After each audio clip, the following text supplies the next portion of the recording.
अस्सलाम वालेकुम दोस्तों, मेरा नाम है असीब शफकत और आप देख रहे हैं हंसी टीवी।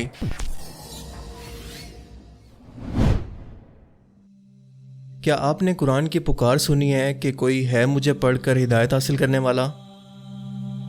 अल्लाह ताला कुरान करीम के अंदर फरमाता है कि हमने कुरान को आसान कर दिया, कोई है जो इससे रहनुमाई हासिल करे।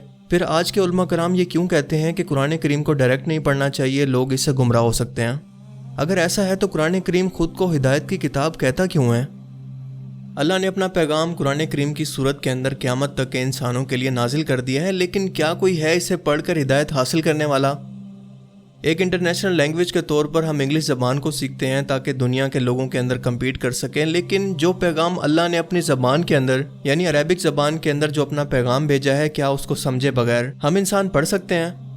हमने उस पैगाम को कपड़े में लपेटकर अलमारी के अंदर बंद कर दिया है। इसका एहतराम अपनी आंखों से लगा कर करते हैं। हालांकि किसी पैगाम का सही एहतराम यह है कि इसे गौर से पढ़ें, सोचें और इस पर अमल करें। आपको अरबी ज़बान नहीं आती तो कोई बात नहीं, बड़े बड़े उलमा का तर्जमा भी मौजूद है और अल्लाह यकीन दिला रहा है कि हमने कुरान को समझने के लिए आसान बना दिया है। जब अल्लाह फरमाता है कि हमने इस कुरान को समझने के लिए आसान कर दिया है, तो आपके पास क्या बहाना है कि आप अल्लाह के पैगाम की तरफ से बेखबर रहें? है कोई बहाना? ज़रा गौर कीजिए इस बात पर। सूरह यूसुफ की आयत 2 के अंदर अल्लाह पाक फरमाता है कि हमने कुरान को अरबी के अंदर उतारा ताकि तुम इसे समझ सको। इस आयत मुबारक के अंदर तो किसी आलिम का जिक्र नहीं किया गया कि हमने सिर्फ किसी आलिम के लिए कुरान पाक को उतारा है कि सिर्फ वो उसे समझकर लोगों को सिखाए।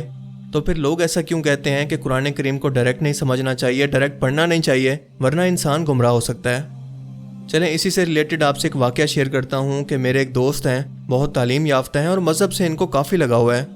जब कोई मसला हो तो वो मुझसे मशवरा भी करते हैं और इसी तरह से एक दिन वो मुझे मिलने के लिए आए तो काफ़ी परेशान नज़र आ रहे थे।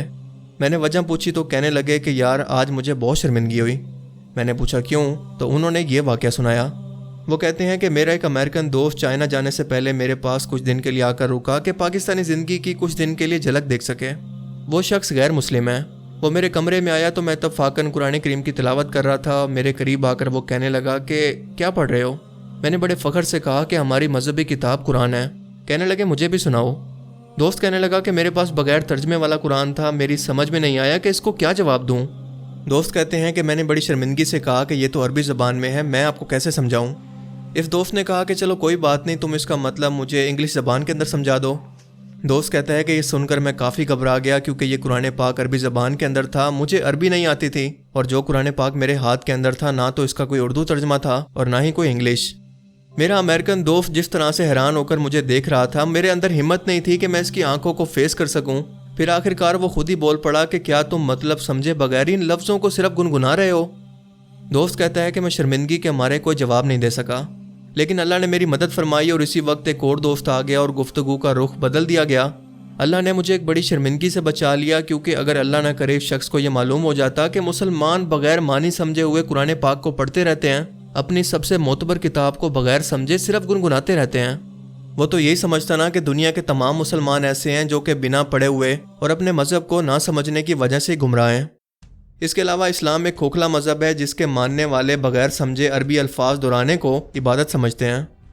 और सबसे बढ़कर कि अगर ये मामला किसी फसादी ईसाई तबलीग करने वाले को बता दिया जाता तो इस्लाम के खिलाफ प्रोपेगेंडा करने के लिए उसे बहुत अच्छा मिर्च मसाला मिल जाता। अब इस वाक़या से अंदाज़ा लगाने की कोशिश करें कि हम ये भी नहीं कह सकते कि हम मुसलमान कुरान करीम की तरफ से बेपरवाह हैं, क्योंकि वो घर घर के अंदर मौजूद है। लाखों की तादाद में हाफिज़ कुरान है, लेकिन इसके बावजूद ऐसी कौन सी चीज़ है जो कि हमें अल्लाह के अहकाम पर अमल करने से रोक रही है? और उसने हमारे दिलों से ये एहसास भी मिटा दिया है कि हम अल्लाह के अहकाम की तरफ से कितनी बड़ी और मुजरिमाना तौर पर बेपरवाही कर रहे हैं। और उस पर भी सोने पे सुहागा कि आजकल के आलिम दीन ये कहते हैं कि कुरान करीम का तर्जमा डायरेक्ट पढ़ने से इंसान गुमराह होते हैं। कितने अफसोस की बात है। क्या अकल इस बात को तस्लीम करती है? देखें, अगर हमारे किसी मामूली दोस्त का भी ख़त आ जाए तो हम इसको पढ़े बगैर नहीं रह सकते, और अगर वो ख़त किसी और ज़बान के अंदर हो और हमें वो ज़बान ना आती हो तो हम ज़रूर किसी जानने वाले से इस ख़त का तर्जमा करवा लेंगे। लेकिन अफसोस कि अल्लाह ने जो पैगाम हमारे लिए भेजा है हम इसको इतनी भी अहमियत नहीं देते जितना कि इस गैर मुल्की दोस्त के ख़त को। लोग तो यही कहते हैं कि उलमा करामी ने मना करते हैं कि कुरान करीम को डायरेक्ट नहीं पढ़ना चाहिए वरना वो गुमराह हो सकते हैं, लेकिन मेरी नज़र से ऐसा कोई फतवा नहीं गुजरा। लेकिन अगर कोई शख्स आपको इससे मना करता भी है तो कुरान करीम इसका दिफा कुछ इस तरह से करता है कि सूरह अल नजम के अंदर अल्लाह पाक फरमाता है کوئی بوجھ اٹھانے والا نہیں اٹھاتا کسی دوسرے کا بوجھ، اور یہ کہ انسان کو وہی کچھ ملے گا جس کے لیے اس نے کوشش کی۔ اس آیت مبارکہ سے بالکل واضح ہے کہ قیامت کے دن ہر شخص کو یہ جواب دینا ہوگا کہ اس نے اللہ کا پیغام پڑھ کر سمجھا کیوں نہیں۔ کسی کا بھی یہ بہانہ قبول نہیں ہوگا کہ فلاں شخص نے مجھے منع کیا تھا یا مجھے فلاں شخص نے کہا تھا۔ دنیا کا ہر شخص اپنے اعمال کا جواب دہ خود ہوگا، اور اس کی وجہ یہ ہے کہ انسان کو اللہ نے عقل دی ہے۔ اسی لیے تو اللہ پاک قرآن کریم کی سورہ الشمس کے اندر فرماتا ہے کہ ہم نے انسان کی فطرت کے اندر نیکی اور بدی کی پہچان الہامی طور پر کر دی ہے۔ اور اس کے بعد سورہ القمر کی آیت کے اندر فرماتا ہے کہ ہم نے قرآن کریم کو سمجھنے کے لیے آسان کر دیا ہے۔ اب دیکھیں کہ اللہ نے ہمیں عقل بھی دے دی ہے، قرآن کریم کو سمجھنے کے لیے بھی ہمارے لیے آسان کر دیا ہے، لیکن اس کے باوجود بھی کیا چیز ہے جو ہمیں ایسا کرنے سے روک رہی ہے، اور وہ ہے شیطان۔ قرآن کریم کی سورہ یاسین کے اندر اللہ پاک فرماتا ہے کہ اے آدم کی اولاد، کیا میں نے تم سے وعدہ نہیں لیا تھا کہ تم شیطان کی پیروی نہ کرنا، وہ تمہارا کھلا دشمن ہے، لیکن تم میں سے زیادہ تر اس گمراہی کے اندر پھنس گئے۔ کیا تم میں عقل نہیں تھی؟ اس آیت مبارکہ پر غور کریں کہ اللہ پاک ہم سے عقل کی بنیاد پر یہ جواب مانگ رہا ہے کہ کیا اللہ نے یہ قرآن پاک تمہیں سمجھنے کے لیے نہیں بھیجا تھا؟ تو کیا اس اللہ کے پیغام سے انسان گمراہ ہو سکتے ہیں؟ اس کا مطلب تو یہ ہوا کہ نعوذ باللہ اللہ تعالیٰ کو اپنا پیغام صحیح بنانا نہیں آیا۔ عرب کے لوگ تو جاہل اور ان پڑھ ہونے کے باوجود بھی قرآن کریم کی آیتوں کے معنی کو سمجھ کر گمراہ تو نہیں ہوئے، پر کافر تک اس پر ایمان لے آئے۔ رسول اللہ صلی اللہ علیہ وآلہ وسلم نے مکے یا مدینے کے ان پڑھ عربوں کو یہ کبھی نہیں کہا کہ یہ آیتیں تو صرف عالموں کے لیے ہیں، تم انہیں پڑھ کر گمراہ ہو جاؤ گے، اور نہ ہی مدینے سے آنے والے قافلوں کے لوگوں کو اس سے بچنے کے لیے کہا کہ تم تو بچے ہو، یہ آیتیں تو صرف بڑے عالموں کے لیے، انہیں پڑھ کر تم گمراہ ہو سکتے ہو۔ اس کے برعکس اللہ کے پیغام کی ہر آیت کو اللہ کے رسول نے تمام لوگوں تک پہنچا دیا، تو کیا اس کے نتیجے میں گمراہی پھیلی یا اسلام کی روشنی دور دور تک پھیلی؟ اسلامی دنیا کا وہ واحد مذہب تھا جو کہ اس طرح کا انقلاب پوری دنیا کے اندر لے کر آیا، کیونکہ اگر آپ ہسٹری کا علم رکھتے ہیں تو آپ کو پتہ ہوگا کہ ہندوؤں کے اندر تو یہ پابندی تھی کہ برہمن کے علاوہ کوئی بھی عام ہندو ان کی مذہبی کتاب وید کو پڑھنا تو دور کی بات اسے ہاتھ بھی نہیں لگا سکتا تھا۔ اگر کہیں پر بھی وید پڑھی جا رہی ہوتی اور نیچ قوم کا کوئی ہندو اس کو سن لیتا تو اس کے کانوں میں وہ سیسا پگھلا کر ڈال دیتے۔ اس کے علاوہ عیسائیوں کے بھی بالکل یہی حالات تھے۔ کسی عام عیسائی کی انجیل تک پہنچ نہیں تھی، اور انجیل کو ایک خاص کمرے کے اندر میز پر رکھ کر اس طرح سے تالا لگا دیا جاتا تاکہ کوئی اسے وہاں سے اٹھا نہ سکے، جس کی تصویریں آج بھی امریکہ کے ایک میگزین لک کے اندر چھپ چکی ہیں۔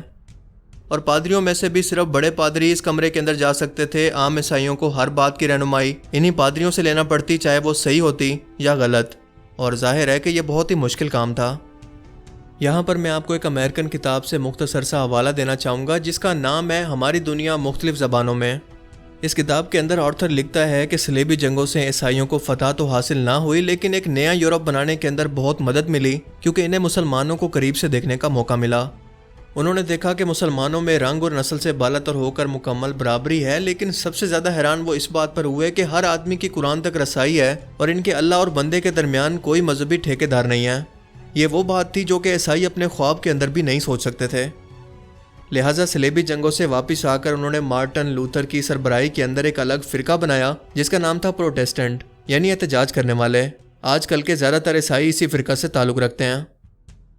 پروٹیسٹنٹس نے پرانے عیسائیوں سے قطع تعلق کر کے سب سے پہلا کام یہ کیا کہ کسی طریقے سے انجیل کا نسخہ حاصل کر کے اس کے ترجمے کئی زبانوں کے اندر کرائے، اور آج فائنلی وہ ٹائم ہے کہ ہر عیسائی اپنی اپنی زبان کے اندر انجیل کے نسخے کو پڑھ سکتا ہے بنا کسی کی مدد کے۔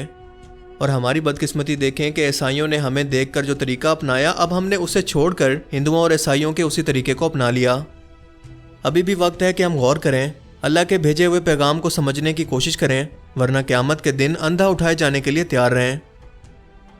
اللہ تعالیٰ ہمیں سمجھنے کی اور نیک عمل کرنے کی توفیق عطا فرمائے، آمین۔ آپ نے یہ مولوی پروفیشن کریٹ کیوں کیا ہے؟ اسلام میں کوئی مولوی پروفیشن نہیں ہے۔ ہر مسلمان کو اس قابل ہونا چاہیے کہ نماز پڑھائے، ہر مسلمان کو اس قابل ہونا چاہیے اپنی بیٹی کا نکاح خود پڑھائے، ہر مسلمان کو اس قابل ہونا چاہیے کہ اپنے باپ کا جنازہ خود پڑھائے۔ جو دعا اس کے دل کی گہرائی سے نکلے گی وہ کسی عالم دین کے دل سے نکل سکتی ہے؟ اپنے غریبانوں میں جھانکیے، آپ خود کیوں نہیں پڑھتے دین کو؟